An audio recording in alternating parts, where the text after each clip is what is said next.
तो hello guys, Tokyo Revengers season 4 episode 5 की शुरुआत में हम देखते हैं ताकेमिची आराम से बैठ के न्यूज देख रहा होता है और तभी न्यूज पे एक ऑर्गेनाइजेशन के बारे में बताया जाता है। तो वही ताकेमिची जब उस गैंग के लीडर को देखता है तो उसे लगता है कि वो कोई जाना पहचाना है।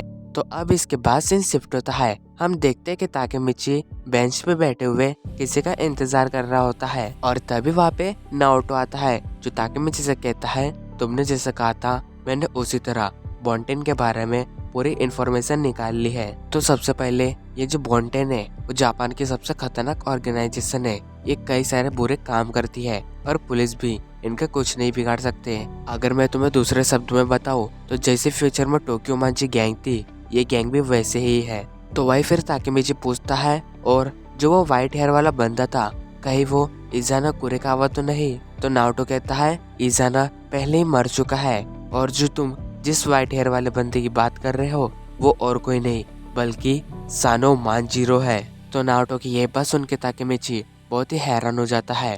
तो अब इसके बाद सीन शिफ्ट होता है और हमें बॉन्टेन का अड्डा दिखाया जाता है जहाँ पे संजू ने कुछ लोगों को पकड़ के रखा होता है और तभी वो कहता है चुप हो जाओ, अभी माइकी कुछ कहने वाला है। तो इसके बाद हम देखते हैं कि माइकी वहाँ पे बैठा होता है और तभी वो कहता है इन लोगों को मार दो। तो इसके बाद संजू उन लोगों को मार देता है और कहता है गद्दारों की यहाँ पे जगह नहीं है। तो वही फिर हमें बॉन्टेन ग्रुप के सारे मेंबर्स दिखाए जाते हैं और वही हमें माइकी को दिखाया जाता है जो इस ऑर्गेनाइजेशन का लीडर होता है। पर वही हम देखते कि ताकेमिची को नाओटो की बातों पे यकीन नहीं हो रहा होता है। तो नाओटो कहता है तुम यकीन करो या ना करो, लेकिन माइकी अभी बहुत ही खतरनाक बन चुका है। तो ये सुन के ताकेमिची कहता है माइकी कभी बुरा नहीं हो सकता, उसके साथ कुछ ना कुछ गलत तो हो ही रहा होगा।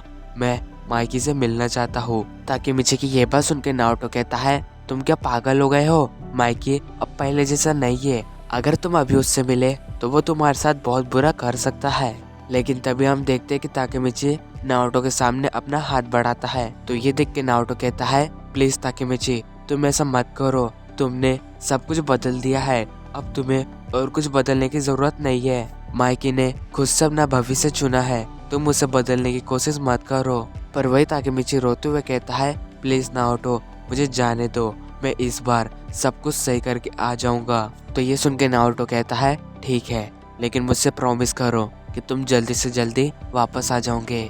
तो अब इसके बाद वो दोनों आपस में हाथ मिलाते हैं, लेकिन हम देखते हैं कि ताकेमिची अभी भी वहीं पे ही मौजूद होता है। तो ये देख के वो दोनों बहुत ही हैरान हो जाते हैं। फिर वही ताकेमिची कहता है नाओटो मैं टाइम लिपिंग क्यों नहीं कर पा रहा हूँ? तो वही हमें पता चलता है ताकेमिची इसलिए टाइम ट्रेवल नहीं कर पा रहा है क्योंकि नाओटो ये नहीं चाहता, और इस बार ताकेमिची का मकसद अलग है और नाओटो का मकसद अलग है, जिस वजह से ताकेमिची टाइम ट्रेवल नहीं कर पा रहा है। तो ये बात सुन के ताकेमिची बहुत ही निराश हो जाता है, जिसके बाद वो चिफुया की शॉप पे जाता है एंड वो चिफुया को बता देता है कि वो टाइम ट्रेवल नहीं कर पा रहा है। तो उसकी ये बात सुन के चिफुया कहता है देखो ताकेमिची तुम हिना को बचाना चाहते थे, तुमने बचा लिया, और तुम जो कुछ भी चेंज करना चाहते थे तुमने वो कर लिया। तो मेरे हिसाब से अभी तुम्हें टाइम ट्रेवल नहीं करना चाहिए। और माइकी की बात तो उसने खुद से अपना ये रास्ता चुना है, तो अभी तुम्हें कुछ भी बदलने की जरूरत नहीं है, जैसा चल रहा है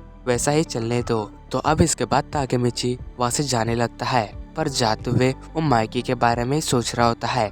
तभी उसे किसी की आवाज आती है जो कहता है मैं भी माइकी को ऐसे एक्सेप्ट नहीं कर सकता। एंड ताकेमिची जब उस पर्सन को देखता है तो वो पर्सन होता है काजुटोरा।